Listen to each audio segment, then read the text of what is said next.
মৌসুমের সর্বোচ্চ তাপমাত্রা চুয়াডাঙ্গায় 43 এবং যশোরে 42.8 ডিগ্রি রেকর্ড। বৃহস্পতিবার থেকে বৃষ্টির পূর্বাভাস।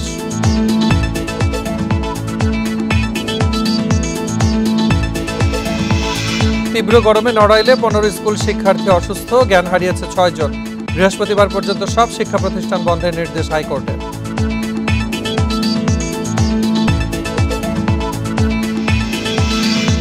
তীব্র দাবদাহে ডায়রিয়া, নিউমোনিয়া সহ নানা রোগে বেশি আক্রান্ত হচ্ছে শিশুরা। ভূগর্ভস্থ স্তর নেমে নানা স্থানে পানির সংকট।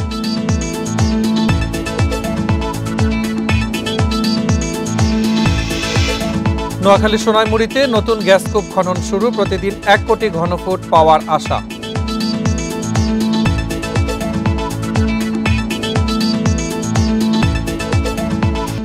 স্বাগত সমগ্র বাংলাদেশের সাথে আছি মুজাহিদুল ইসলাম। শিরোনাম শুনছিলেন, এবারে বিস্তারিত। চুয়াডাঙ্গা, যশোর, রাজশাহী জেলার ওপর দিয়ে অতি তীব্র তাপপ্রবাহ এবং টাঙ্গাইল, ফরিদপুর, গোপালগঞ্জ, খুলনা বিভাগের ওপর দিয়ে তীব্র তাপপ্রবাহ বয়ে যাচ্ছে। আজ দেশের সর্বোচ্চ তাপমাত্রা চুয়াডাঙ্গায় রেকর্ড করা হয়েছে 43 ডিগ্রি সেলসিয়াস, যা এই মৌসুমের সর্বোচ্চ। গত কয়েকদিন ধরেই যশোরে তাপমাত্রা থাকছে 40 থেকে 42 ডিগ্রির ঘরে। আজ রেকর্ড হয়েছে 42.8 ডিগ্রি সেলসিয়াস। রাজশাহীতে 42 ডিগ্রি। তীব্র রোদ ও প্রচণ্ড গরমে বিপর্যস্ত হয়ে পড়েছে জনজীবন। বিশেষ কাজ ছাড়া ঘরের বাইরে বের হওয়া কঠিন হয়ে পড়েছে। গরমের কারণে বেনাপোল হিলি বন্দরে আমদানি রফতানি বাণিজ্যেও সৃষ্টি হয়েছে অচলাবস্থা। দুপুর থেকে ফাঁকা হয়ে পড়ছে বন্দর এলাকা। উত্তাপ কমাতে চাঁদপুরের বিভিন্ন সড়কে পানি ছিটাচ্ছে পৌরসভা।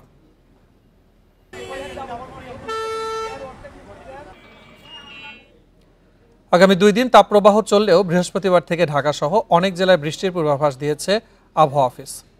তবে কয়েকদিন বৃষ্টির পর 7 মে থেকে আবারও শুরু হবে তাপপ্রবাহ। তাই মে মাসেও তীব্র গরম থেকে মুক্তি নেই বলছে আবহাওয়া অফিস। এপ্রিল জুড়ে রাজধানী সহ দেশের বেশিরভাগ এলাকায় বইছে তাপপ্রবাহ। চুয়াডাঙ্গা, যশোর সহ কয়েকটি জেলা অতি তীব্র তাপপ্রবাহের কবলে। কয়েক দফায় হিট অ্যালার্ট জারি করেছে আবহাওয়া অধিদপ্তর। তবে আগামী 2 মে থেকে রাজধানী সহ ঢাকা বিভাগের পূর্বাঞ্চল, সিলেট, ময়মনসিংহ ও চট্টগ্রাম বিভাগে বৃষ্টিসহ কালবৈশাখী ঝড় হতে পারে বলে জানিয়েছে আবহাওয়া অফিস। অস্থায়ীভাবে দমকা বাতাস ও ঝোড়ো হাওয়া সহ বৃষ্টি অথবা বজ্রসহ বৃষ্টি হতে পারে। সেক্ষেত্রে এই যে বিদ্যমান তাপপ্রবাহের যে অতি তীব্র অথবা তীব্র তাপপ্রবাহ যে অব্যাহত আছে বাংলাদেশব্যাপী, তা কিছুটা তীব্রতা কমে গিয়ে ওইসব অঞ্চলে স্বস্তিদায়ক পরিস্থিতি তৈরি হতে পারে। 4-5 দিন বৃষ্টির পর 7 তারিখ থেকে আবারও বাড়বে তাপমাত্রা। মে মাস জুড়ে বেশ কয়েকটি তীব্র ও অতি তীব্র তাপপ্রবাহের পূর্বাভাস দিচ্ছেন আবহাওয়াবিদরা। 2 তারিখ থেকে 7 তারিখ পর্যন্ত দেশের বিভিন্ন অঞ্চলে এই বৃষ্টিপাত অব্যাহত থাকতে পারে। এরপরে বৃষ্টিপাত কমে গেলে আস্তে আস্তে করে আবার দিনের তাপমাত্রা বৃদ্ধি পেয়ে মে মাসে 2 থেকে 3টি মৃদু থেকে মাঝারি ধরনের তাপপ্রবাহ এবং কোথাও কোথাও 1 থেকে 2টি তীব্র থেকে অতি তীব্র তাপপ্রবাহের সম্ভাবনা রয়েছে। বঙ্গোপসাগর ও আরব সাগর উত্তপ্ত থাকায় জলীয় বাষ্প কম সৃষ্টি হচ্ছে। এতে ঝড় বৃষ্টি না হওয়ায় এ মৌসুমে তাপপ্রবাহ দীর্ঘস্থায়ী হচ্ছে বলছেন আবহাওয়াবিদরা। নুরসেলিনা শিউলি, ইন্ডিপেন্ডেন্ট নিউজ, ঢাকা। এই নিয়ে আরো জানাতে চুয়াডাঙ্গা ও যশোর থেকে যুক্ত হচ্ছেন সহকর্মীরা। শুরুতেই চুয়াডাঙ্গা থেকে জানাবেন মানিক আকবর। মানিক আকবর, আজকে রেকর্ড 43 ডিগ্রি ছাড়িয়ে যাচ্ছে চুয়াডাঙ্গা, সেক্ষেত্রে আসলে কতটা তাপ অনুভব করছেন এবং এলাকার পরিস্থিতি কেমন সেখানে?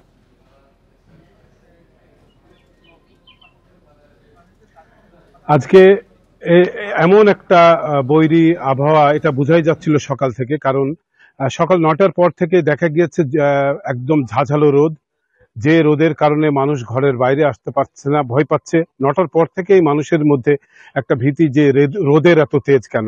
তো তখন থেকে একটা অনুমান করা যাচ্ছিল যে আজকে তাপমাত্রা হয়তো আরো একটু বেড়ে যাবে এবং শেষ পর্যন্ত সেটাই সত্যি হয়েছে। 43 ডিগ্রি তাপমাত্রা রেকর্ড করা হয়েছে চুয়াডাঙ্গায় আজ বিকেল 3টায়। এর আগে গত 10 বছরের মধ্যে চুয়াডাঙ্গা জেলায় 43 ডিগ্রি তাপমাত্রা ওঠেনি। 2014 সালে তাপমাত্রা এখানে রেকর্ড হয়েছিল 43.2 ডিগ্রি সেলসিয়াস। তারপরে এত তাপমাত্রা এর আগে আর কখনো ওঠেনি।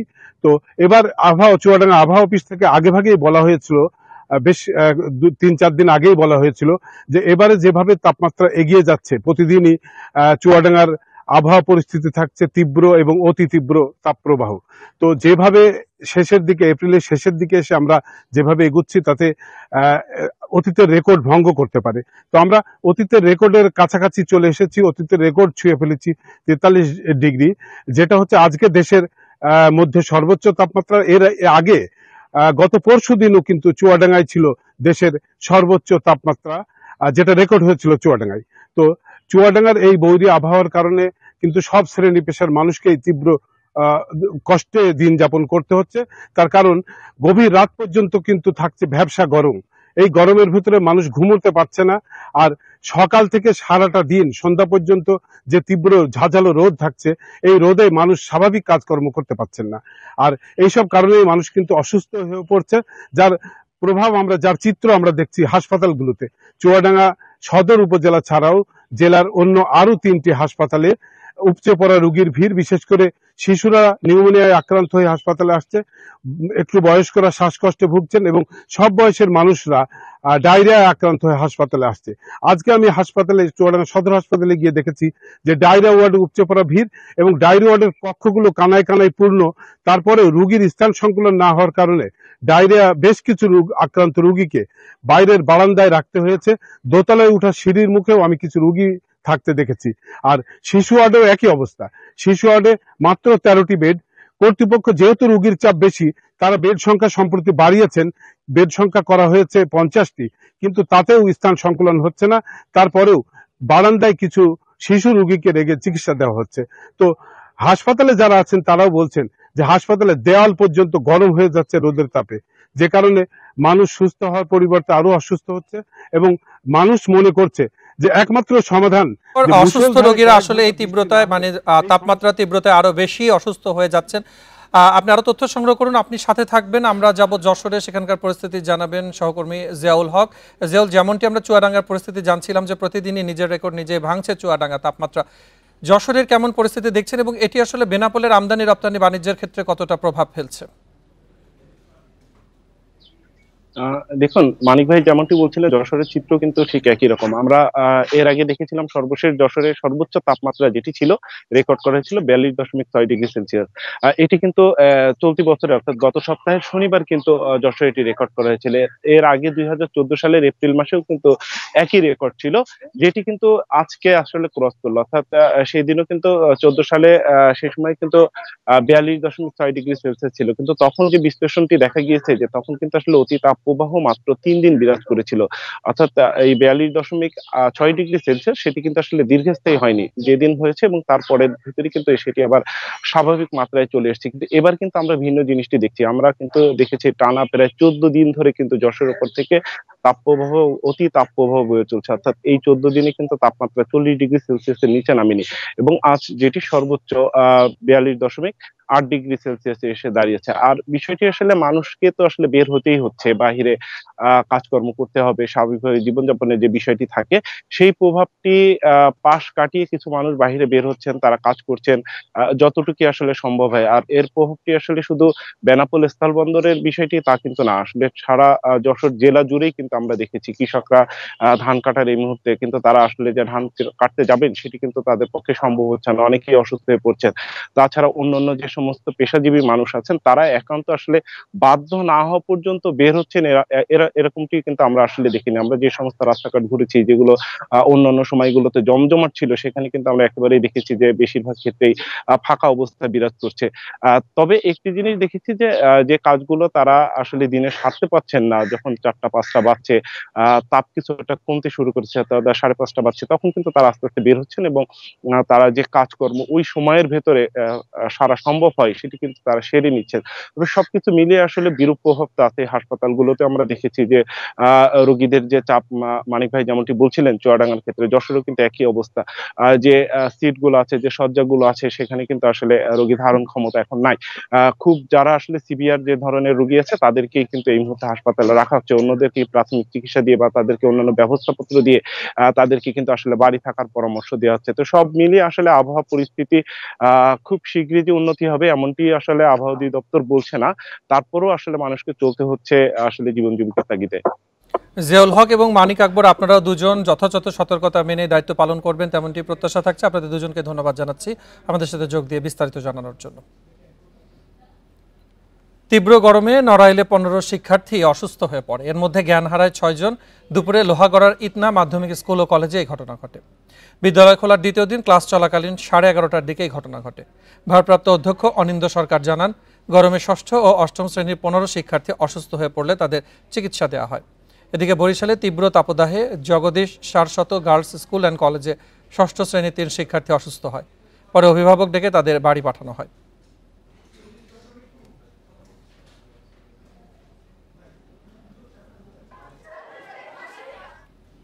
বৃহস্পতিবার পর্যন্ত প্রাথমিক ও মাধ্যমিক বিদ্যালয় এবং মাদ্রাসা বন্ধ রাখার নির্দেশ দিয়েছে আদালত।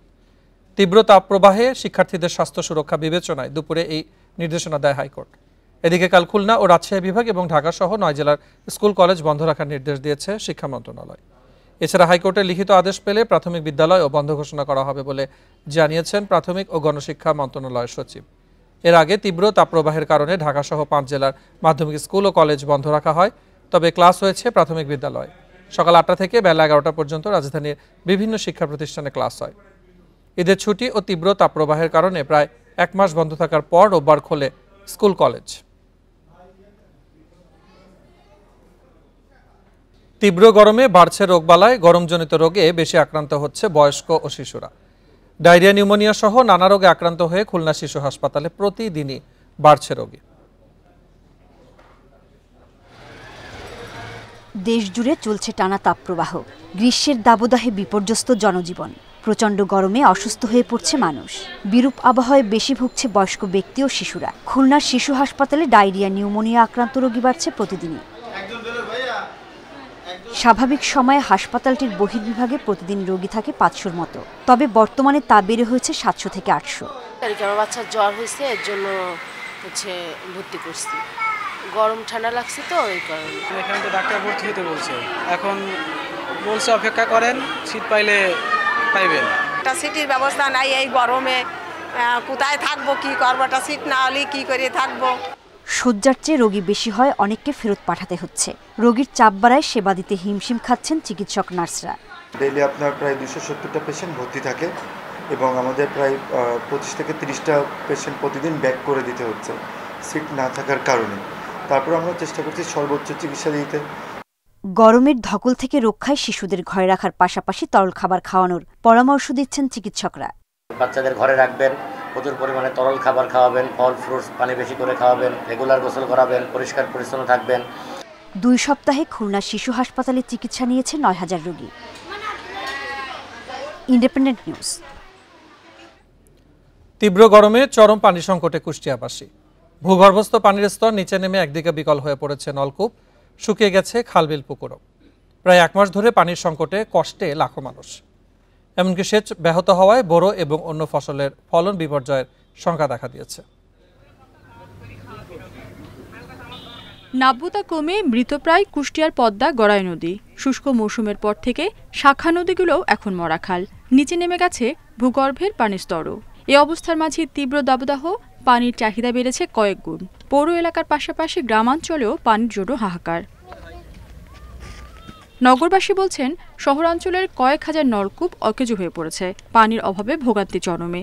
খাওয়ার পানির জন্য ওই যদি অনেক দূর 5 মাইল দূর হলেও সেখান থেকে পানি নিয়ে আসা লাগে। অনেক দূরে নদীতে যেতে হচ্ছে গোসল করতে, কাপড় চোপড় ধুতে। পানির সংকটে ফসলের আবাদও ব্যাহত হচ্ছে। গঙ্গা কপোতাক্ষ সেচ প্রকল্পের পাম্প বিকল থাকায় ফলন বিপর্যয়ের শঙ্কা কৃষি বিভাগের। মাঠের তো ধরেন কোনো কেলা নেই, খাল বিলে পানি নাই, মাঠের ধান ফসল সব শুকো একাকার হয়ে যাচ্ছে। সেচ প্রকল্প দেখা যাচ্ছে, কৃষিক্ষেত দেখা যাচ্ছে, এতে দেখা যাচ্ছে ধুকে ধুকে শেষ হয়ে যাচ্ছে। পর্যাপ্ত পানি আমরা না পাই, তাহলে এই যে 4000 হেক্টর জমি এই সেচ প্রকল্পের আওতায়, এই জমির ধান উৎপাদন কিন্তু ক্ষতিগ্রস্ত হবে। বিশেষজ্ঞরা বলছেন, গভীর নলকূপের ব্যবহার বাড়ায় প্রতি বছর ভূগর্ভে পানির স্তর 2 থেকে 3 মিটার নেমে যাচ্ছে। দ্রুত ব্যবস্থা না নিলে পরিস্থিতি আরও খারাপ হওয়ার আশঙ্কা তাদের। 2030 সালের পর থেকে বলা হচ্ছে যে 10 থেকে 16 ফিট পর্যন্ত যে মৌসুমে গরমকালে গ্রাউন্ড ওয়াটারের লেভেল নিচে নেমে যাবে। তো এটি সত্যি অ্যালার্মিং একটা ব্যাপার। এখনই আমাদের দেশের সরকার সহ যেসব কর্তৃপক্ষ তাদেরকে সচেতন হওয়া উচিত। পৌর এলাকার 21টি ওয়ার্ডে নিবন্ধিত বাড়ি আছে 37,000, যার পর প্রতিটিতে রয়েছে নিজস্ব নলকূপ। এছাড়া পৌর কর্তৃপক্ষ বিভিন্ন এলাকায় 5,000-এর বেশি নলকূপ বসিয়েছে। Independent news. নোয়াখালীর সোনাইমুড়ি উপজেলার ওয়াসেকপুরে নতুন গ্যাস কূপে খনন কাজ শুরু হয়েছে। খনন শেষে 4টি কূপ থেকে প্রতিদিন 1 কোটি ঘনফুট গ্যাস উত্তোলনের আশা বাপেক্সের। বেলা 11:30টায় বাপেক্সের খনন বিভাগের মহাব্যবস্থাপক গাজী মোহাম্মদ মাহবুবুল হক কার্যক্রমের আনুষ্ঠানিক উদ্বোধন করেন। প্রাথমিকভাবে কূপটি 3,200 মিটার খননের লক্ষ্যমাত্রা নির্ধারণ করা হয়েছে। 120 দিনে কাজ শেষ করার কথা থাকলেও 3 মাসের মধ্যে খনন কাজ শেষ হওয়ার আশা কর্মকর্তাদের। এর আগে গত 22 এপ্রিল কূপ খননের পূর্ব প্রস্তুতি হিসেবে আনুষ্ঠানিকভাবে ড্রিলিং রিগ স্থাপন করা হয়। প্রাথমিকভাবে ধারণা করা হচ্ছে প্রতিটি কূপ থেকে প্রতিদিন 1 কোটি ঘনফুট গ্যাস উত্তোলন করা সম্ভব হবে, যা বাখরাবাদের মাধ্যমে জাতীয় গ্রিডে যুক্ত হবে।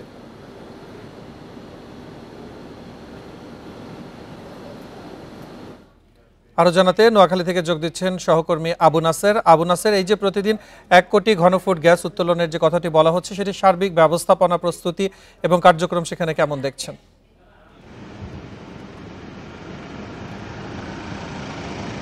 যেমনটি আমাদের সংবাদে বলা হয়েছে, মূলত এই গ্যাস কূপটিকে খননকে সর্বোচ্চ গুরুত্ব সহকারে এখানকার বাপেক্সের ঢাকা থেকে আগত কর্মকর্তারা এবং এখানে যারা নিয়োজিত রয়েছেন, অর্থাৎ 200 শতাধিক প্রকৌশলী কর্মকর্তা, কর্মচারী, শ্রমিক এই কাজে নিয়োজিত রয়েছেন। তারা জানিয়েছেন যে সর্বোচ্চ গুরুত্ব সহকারে এই কার্যক্রমকে তারা দেখছেন এবং তারা জাতীয় পর্যায়ে যে গ্যাসের সংকট চলছে সেই সংকটকে মোকাবেলার জন্য অত্যন্ত দ্রুততম সময়ের মধ্যে এবং সর্বোচ্চ আন্তরিকতা, নিষ্ঠার সাথে এই কার্যক্রমকে তারা সম্পন্ন করতে চান এবং তারা ভেঙে বলেছেন যে 120 দিন খনন কাজ এবং পরীক্ষা নিরীক্ষার পরে কি পরিমাণ গ্যাস পাওয়া গেছে সেটি ঘোষণা করার জন্য তারা লক্ষ্যমাত্রা স্থির করল।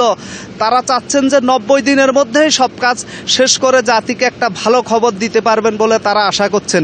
এবং প্রকল্পের সাথে সংশ্লিষ্ট কর্মকর্তারা আমাদেরকে জানিয়েছেন যে তারা ইতোমধ্যে সন্দলপুর, নোয়াখালীর কোম্পানীগঞ্জ উপজেলার সন্দলপুরও সফলভাবে গ্যাস উত্তোলন করতে সক্ষম হয়েছেন এবং সেখানে তাদের লক্ষ্যমাত্রা যেহেতু অর্জিত হয়েছে, সুতরাং তারা আশা করছেন এখানেও তাদের লক্ষ্যমাত্রা অর্জিত হবে, অর্থাৎ 4 স্তরে গ্যাস অনুসন্ধান চলবে এবং সেখানে 3200 মিটার পর্যন্ত খনন কাজ শেষ করে তারা আশা করছেন প্রতিটি স্তরে 10 মিলিয়ন ঘনফুট করে গ্যাস প্রাপ্তির সম্ভাবনা রয়েছে এবং সেই গ্যাস স্তর, প্রতিটি স্তর আলাদা আলাদা করে স্তরের গ্যাস উত্তোলন করা হবে। অর্থাৎ যেই পরিমাণ গ্যাস উত্তোলন করা হবে তাতে করে এই প্রকল্পে প্রায় 84 কোটি টাকা, বেগমগঞ্জের এই প্রকল্পটিতে, সোনাইমুড়ির ওয়াসেকপুরের এই প্রকল্পটিতে বাপেক্স খরচ করলেও তারা আশা করছেন যে যেই টাকা খরচ হবে তার চাইতে কয়েক গুণ বেশি সরকার কোষাগারে জমা হবে এবং রাষ্ট্রের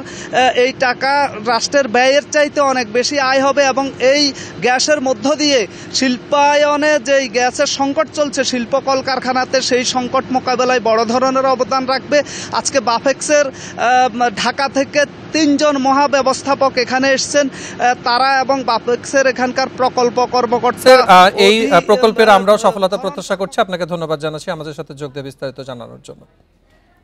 উপজেলা পরিষদ নির্বাচনে এমপি মন্ত্রীরা প্রভাব বিস্তার করলে আচরণবিধি অনুযায়ী ব্যবস্থা নেওয়ার কথা জানিয়েছেন নির্বাচন কমিশনার মোহাম্মদ আলমগীর। সকালে রাজবাড়ী জেলা প্রশাসকের সম্মেলন কক্ষে উপজেলা পরিষদ নির্বাচন নিয়ে মতবিনিময় সভায় একথা বলেন তিনি। এ সময় তিনি আরও জানান, নির্বাচনের শিডিউল দেওয়ার সময় তীব্র তাপপ্রবাহ ছিল না, সেজন্য এখন শিডিউল পরিবর্তনের সুযোগ নেই, নির্দিষ্ট সময়েই নির্বাচন হবে। কেন্দ্রে ভোটারদের জন্য পানির ব্যবস্থা থাকবে। এদিকে ঠাকুরগাঁওয়ে মতবিনিময় সভায় সব প্রার্থীকে একই দৃষ্টিতে দেখতে আইনশৃঙ্খলা বাহিনীর প্রতি আহ্বান জানান নির্বাচন কমিশনার রাশেদা সুলতানা। এই সময় ভোটারদের অংশগ্রহণ বাড়াতে প্রার্থীদের তৎপর হওয়ারও আহ্বান জানান তিনি। প্রার্থীর সাথে কোথাও প্রচারণা অংশগ্রহণ করেন বা প্রার্থী সভা করতে সেখানে উপস্থিত থাকেন, অথবা উনি টেলিফোনে অথবা ভিডিও বার্তা পাঠাচ্ছেন তার পক্ষে, এই ধরনের যেগুলো ভিজিবল, সেই ধরনের কিছু হলে সেটা আমাদের যে আচরণ বিধিমালা আছে সে অনুযায়ী। আমাদের কাছে সমস্ত প্রার্থী সমান, কে ক্ষমতাধর লোকের মানে কি বলবো যে আশ্রয় প্রশ্রয়ের মানুষ বা তার ওই ওনাকে উনি সাপোর্ট দিচ্ছেন, এ করছেন, সে করছে, এই বিষয়গুলো আপনাদের মাথায় থাকবে না। আপনারা এটা মাথায় কিছু নেবেন না, মাথায় খালি রাখবেন সবাই প্রার্থী, সবাই ভোটে অংশগ্রহণ করবে, সবার পরিবেশটা নিজেরা ঠিক মতো প্রচারণা করতে পারেন, জনসংযোগ করতে পারেন, এই জায়গাটা আপনারা সবাই মিলে তৈরি করে দেবেন। মাদারীপুরে হিউম্যান হলার উল্টে চালক সহ 2 জন নিহত হয়েছেন। এ সময় আহত হয়েছেন 2 পথচারী। সকাল 7:30টার দিকে সদর উপজেলার পখিরা এলাকায় এই দুর্ঘটনা ঘটে। পুলিশ জানায় সকালে পখিরা এলাকার একটি গ্যারেজ থেকে সহকারী আরিফ শিকদারকে নিয়ে মাদারীপুর শরীয়তপুর আঞ্চলিক সড়কে উঠছিলেন চালক এনামুল হোসেন। এক পর্যায়ে নিয়ন্ত্রণ হারিয়ে গাড়িটি উল্টে গেলে ঘটনাস্থলে নিহত হন তারা। এ সময় সড়কের পাশে থাকা 2 পথচারীও আহত হন। পরে মরদেহ উদ্ধার করে ময়নাতদন্তের জন্য সদর হাসপাতালে পাঠানো হয়।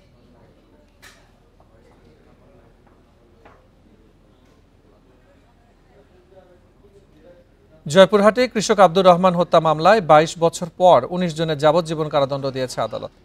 দুপুরে অতিরিক্ত দায়রা জজ 2 আদালতের বিচারক নুরুল ইসলাম এই রায় ঘোষণা করেন। একই সাথে প্রত্যেককে 50,000 টাকা করে জরিমানা করা হয়। দণ্ডপ্রাপ্তরা পাঁচবিবি উপজেলার হরেন্দা গ্রামের বাসিন্দা। এদের মধ্যে 2 জন পলাতক আছেন। জমি নিয়ে বিরোধে 2002 সালের 22 নভেম্বর একই গ্রামের কৃষক আব্দুর রহমানকে হত্যা করে আসামিরা। এদিকে নাটোরের বড়াই গ্রামে প্রতিবন্ধী নারীকে ধর্ষণের দায়ে 3 কিশোরকে 10 বছর করে আটকাদেশ দিয়েছে আদালত। দুপুরে নাটোর নারী ও শিশু নির্যাতন দমন ট্রাইব্যুনালের বিচারক মোহাম্মদ আব্দুর রহিম এই রায় ঘোষণা করেন। সীমান্তে হত্যা, নারী ও শিশু পাচার, মাদক চোরাচালান বন্ধের লক্ষ্যে দিনাজপুরের হিলিতে বিজিবি বিএসএফের ব্যাটালিয়ন অধিনায়ক পর্যায়ে বৈঠক হয়েছে। সকালে ভারতের প্রতিরাম বিএসএফ ব্যাটালিয়ন অধিনায়ক কমল ভাগত সিং সীমান্তে শূন্যরেখায় আসলে জয়পুরহাট 20 বিজিবি ব্যাটালিয়ন অধিনায়ক লেফটেন্যান্ট কর্নেল তানজিলুর রহমান তাকে শুভেচ্ছা জানান। পরে বিজিবির হিলি আইসিপি চেকপোস্ট ক্যাম্পে বৈঠক করেন। বৈঠকে 2 বাহিনীর সৌহার্দ্যপূর্ণ সম্পর্ক বজায় রাখার গুরুত্ব দেওয়া হয়।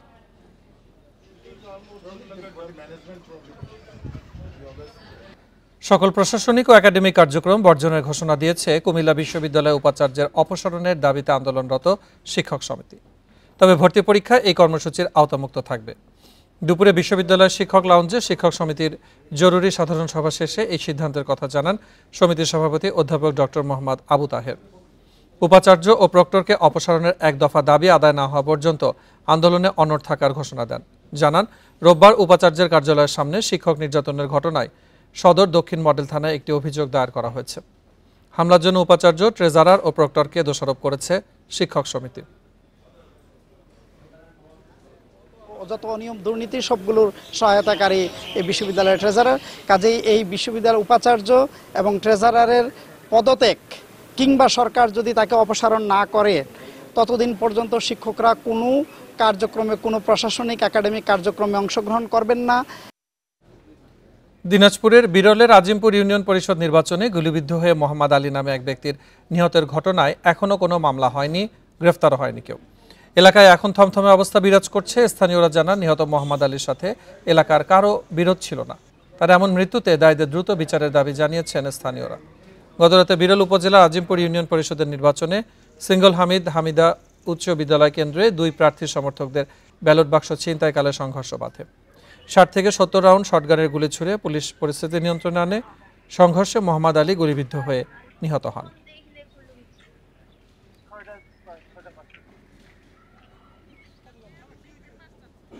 সুনামগঞ্জে 2টি হাওরে সাউথ কোরিয়ার প্রকৌশলীদের পরিকল্পনায় তৈরি হচ্ছে ফসল রক্ষা স্থায়ী বাঁধ। মাটি, রবার ও জিও সেল ব্যবহার করে নির্মিত এই বাঁধ দুটি 30 থেকে 40 বছর পর্যন্ত টেকসই হবে বলে জানিয়েছে কর্তৃপক্ষ। এতে করে রক্ষা পাবে বড় ফসল। পরীক্ষামূলকভাবে বিদেশি ডিজাইনে সুনামগঞ্জের লালুর গোয়াল ও সাহেবনগরে তৈরি করা হচ্ছে স্থায়ী বাঁধ। তাহিরপুর উপজেলার শনির হাওর ও জামালগঞ্জ উপজেলার হালির হাওরে 2টি বাঁধের কাজ বাস্তবায়ন করছে পানি উন্নয়ন বোর্ড। কোরিয়ান প্রযুক্তি ও পরিকল্পনায় দেশীয় ঠিকাদারি প্রতিষ্ঠানের মাধ্যমে বাঁধের গোড়া থেকে এক্সকেভেটরের সাহায্যে উঁচু করা হচ্ছে। স্থায়ী বাঁধ তৈরি হলে সুনামগঞ্জের তাহিরপুর, ধর্মপাশা ও জামালগঞ্জের বড় ফসল রক্ষা পাবে। এরকম কাজ যদি সব জায়গায় হয়ে যায় তাহলে আশাবাদী আমাদের এলাকার কৃষক বাঁচবে। মাটি সব পালাই দিছে, এটাই একটু এমনি তো সুন্দর হয়েছে, ফাটটা একটু কম লাগতেছে। তো আল্লাহ দিলে ভালোই দেখতেছে, কাজটা ভালো হইতেছে, খুব ভালো, আশা করি ভালো হইব। 30 থেকে 40 বছর পর্যন্ত বাঁধটি টেকসই হবে বলে জানিয়েছে ঠিকাদারি প্রতিষ্ঠান। এই বাঁধ যদি এরকম হয় তাহলে হাওরের যে ফসলগুলি আছে এগুলি মোটামুটি রক্ষা পাবে আশা করতেছি। আর আমরা যেই সময়ের মধ্যে কাজ করার কথা মোটামুটি আমাদেরও কাজের শেষ প্রান্তে, আশা করতেছি আমরা ঠিক পানি ওঠার পূর্ব মুহূর্তে আমাদের কাজ শেষ হয়ে যাবে। পরীক্ষামূলকভাবে বাঁধ দুইটি থেকে সুফল মিললে পরবর্তীতে অন্যান্য হাওরেও এই বাঁধ নির্মাণ করা হবে বলে জানিয়েছে পানি উন্নয়ন বোর্ড। সিসি ব্লক আমরা ব্যবহার করি, সেক্ষেত্রে কিন্তু একটা প্রকৃতির উপর একটা নেগেটিভ থাকতে পারে, আসে, দেখা যাচ্ছে সেখানে হয়তো ঘাস জন্মায় না, কিন্তু এখানে যদি আমরা এই যে এখানে কিন্তু প্রকৃতিগতভাবে ঘাস জন্মে এবং বাঁধকে সুরক্ষিত হয়, সেই জন্য মূলত এটা একটা এক্সপেরিমেন্ট আমরা করে দেখছি। যদি এটা সাকসেস হয় তাহলে আমরা বাকি অংশগুলোতেও এই ধরনের প্রযুক্তি ব্যবহার করব। 2024 সালে শুরু হওয়া বাঁধ দুইটি তৈরিতে ব্যয় হবে 33 কোটি টাকা। Independent news. এই ছিল সমগ্র বাংলাদেশের আজকের আয়োজন। এছাড়া ইন্ডিপেন্ডেন্ট টেলিভিশনের সব খবর আর বিস্তারিত জানতে চোখ রাখুন ফেসবুক, ইউটিউব ও এক্সে। আমন্ত্রণ আমাদের পরের আয়োজন।